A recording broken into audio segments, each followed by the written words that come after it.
പെറ്റതല്ല കൂടപ്പറപ്പിന് സഹിക്കൂടേ.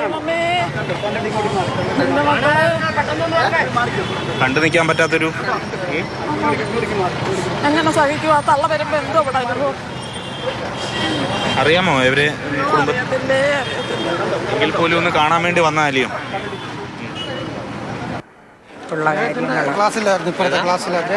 സ്കൂളിൽ അതേ ക്ലാസ്സിലാണോ പഠിക്കുന്നേ? അറിയാമോ? മിഥുനെ അറിയാമോ? എങ്ങനെയാ കൂട്ടുണ്ടോ? എങ്ങനെയാണ്? ഫ്രണ്ട്ഷിപ്പാണ്. എന്താ മിഥുനെ പറ്റി പറയാനുള്ളത്? ഒന്നും പറയാനില്ല. NCC-യിലൊക്കെ ഉണ്ടായിരുന്നല്ലേ? ഇതൊക്കെ അറിഞ്ഞപ്പോൾ എന്താ തോന്നി? എന്താ ചേട്ടാ? നമുക്ക് നല്ല വിഷമമുണ്ട്. ഒന്നും സംഭവിക്കാൻ പാടില്ലാത്തതാണ്, സംഭവിച്ചു പോയി. വലിയ ഒരു കാത്തിരിപ്പ് യഥാർത്ഥത്തിൽ നമുക്ക് ഈ സ്കൂളിൻ്റെ മുന്നിൽ കാണാൻ കഴിയും. അത്രയധികം ആൾക്കൂട്ടമുണ്ട്. ഇപ്പോഴാണ് ഈ ക്യൂ ചെറുതായിട്ടെങ്കിലും ഒന്ന് അനങ്ങി തുടങ്ങിയത്. കാരണം അത്രയധികം തിരക്കുണ്ടായിരുന്നു. നമുക്ക് ആ റോഡിലേക്ക് നോക്കിക്കഴിഞ്ഞാൽ കാണാം ഈ സ്കൂളിൻ്റെ പരിസരത്ത് ഇതുവരെ കണ്ടിട്ടില്ലാത്ത തരത്തിലുള്ളൊരു സാഹചര്യം, അത്തരത്തിലുള്ളൊരു തിരക്കാണ് യഥാർത്ഥത്തിൽ ഇവിടെ അനുഭവപ്പെടുന്നത്. യഥാർത്ഥത്തിൽ ഇത് ഒരു വളരെ സഹിക്കാൻ പറ്റുന്നതിനും അപ്പുറത്തേക്കുള്ളൊരു കാത്തിരിപ്പും ഒരു കാഴ്ചയുമല്ലേ?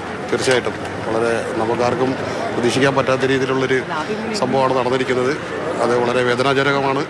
ആ കുഞ്ഞിൻ്റെ മരണമായിട്ട് അധികാരികൾ കുറച്ചും കൂടി ശ്രദ്ധ ചെലുത്തിയിരുന്നെങ്കിൽ ഇതൊരു അപകടം തന്നെ ഒഴിവാക്കുമായിരുന്നുള്ളതാണ് നമുക്ക് ഈ അവസരത്തിൽ പറയാനുള്ളത്. കുഞ്ഞിനെ ഒന്നും നേരിട്ട് അറിയത്തില്ല എങ്കിൽ പോലും ഒരുപാട് ആളുകളൊക്കെ ഇങ്ങോട്ട് വരുന്നുണ്ട്. ഒരുപാട് ആളുകളുണ്ട്. ഇങ്ങനെ സംഭവം ഇവിടെ ഉണ്ടായത് ഇതുവരെ ഉണ്ടാത്ത സംഭവങ്ങൾ ഇതൊക്കെ 15 ഒരുപാട് പ്രശ്നങ്ങൾ ഉണ്ടാക്കിയിരിക്കുകയാണ്. ഈ സ്കൂളിൽ ഇങ്ങനൊരു അപകടം ഇതിനു മുമ്പ് ഇങ്ങനൊരു ഉണ്ടായിട്ടില്ല. അവിടെ ഉണ്ടായിട്ടില്ല. നല്ലപ്പോൾ ഉണ്ടായിരുന്നു. 100 വർഷം പഴക്കമുള്ള സ്കൂള്. അപ്പോൾ ഈ ഇത്രയും ലൈൻ കിടന്നപ്പോൾ ശ്രദ്ധിച്ചില്ല എന്ന് പറയുമ്പോൾ നമുക്ക് അതിലുള്ള വിഷമേ ഉള്ളൂ. ഒരു കുഞ്ഞല്ലേ, 10-13 കുഞ്ഞുങ്ങളാകുമ്പോൾ കയറും ചാടും. അതിനെ കുറ്റപ്പെടുത്തിയിട്ട് കാര്യമില്ല.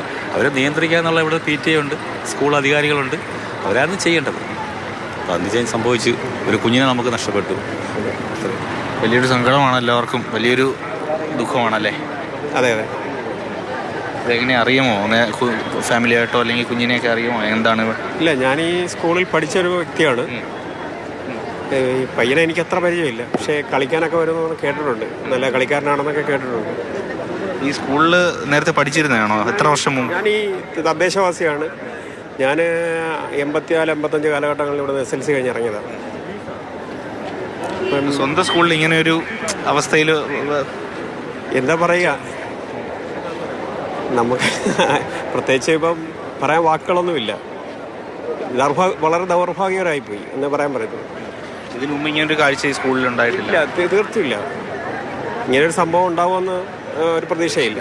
ഞങ്ങൾ പഠിക്കുമ്പോഴൊന്നും ഈ കണക്ഷനൊന്നും ഇല്ല എന്നാണ് എനിക്ക് തോന്നുന്നത്. ഈ അടുത്ത സമയത്താണ് അത് വന്നത്. അത്രയധികം ദൗർഭാഗ്യകരമായൊരു കാഴ്ചയായി പോയി. ഇപ്പോഴും ആളുകൾ ഇങ്ങനെ കാണുന്നതിന് വേണ്ടി ഇങ്ങോട്ടേക്ക് ഒഴുകി എത്തുന്നു. ഇതിൻ്റെയൊക്കെ പ്രായമുള്ള ആ കുഞ്ഞുങ്ങളൊക്കെ ഇങ്ങനെ എത്തുന്നു. 2 വരിയായി ഇങ്ങനെ ആളുകൾ നിൽക്കുന്നു. നമുക്ക് റോഡിൻ്റെ അപ്പുറത്ത് ഭാഗത്തേക്കൊക്കെ നോക്കിക്കഴിഞ്ഞാൽ കാണാം ഒരുപാട് ആളുകൾ ഇങ്ങനെ കാത്തു നിൽക്കുകയാണ്. അതിനിടയ്ക്ക് വാഹനത്തിന് പോകാൻ അവനൊപ്പം പഠിക്കുന്ന ഒരേ ബെഞ്ചിലിരിക്കുന്ന നേരത്തെ ആ കുട്ടിയെ നമ്മളോട് സംസാരിച്ചാണ്. ഞങ്ങൾ ഒരേ ബെഞ്ചിലാണ് ഇരുന്ന് പഠിക്കും, കളിക്കാനൊക്കെ മിടുക്കനായിരുന്നു ആ കുട്ടി. ഇപ്പോൾ അവനെ അവസാനമായി കണ്ടുപോകുന്ന ദൃശ്യങ്ങൾ കൂടിയാണ് തൊട്ട് മുൻപ് നമ്മൾ കണ്ടത്. സഹപാഠികൾ ആദരാഞ്ജലി അർപ്പിക്കുകയാണ്. കൂടെ പഠിച്ച കുഞ്ഞിന് വിദ്യാലയ അങ്കണത്ത് വെച്ച് വിട നൽകുന്നത് എത്ര ഹൃദയഭേദകമാണ്.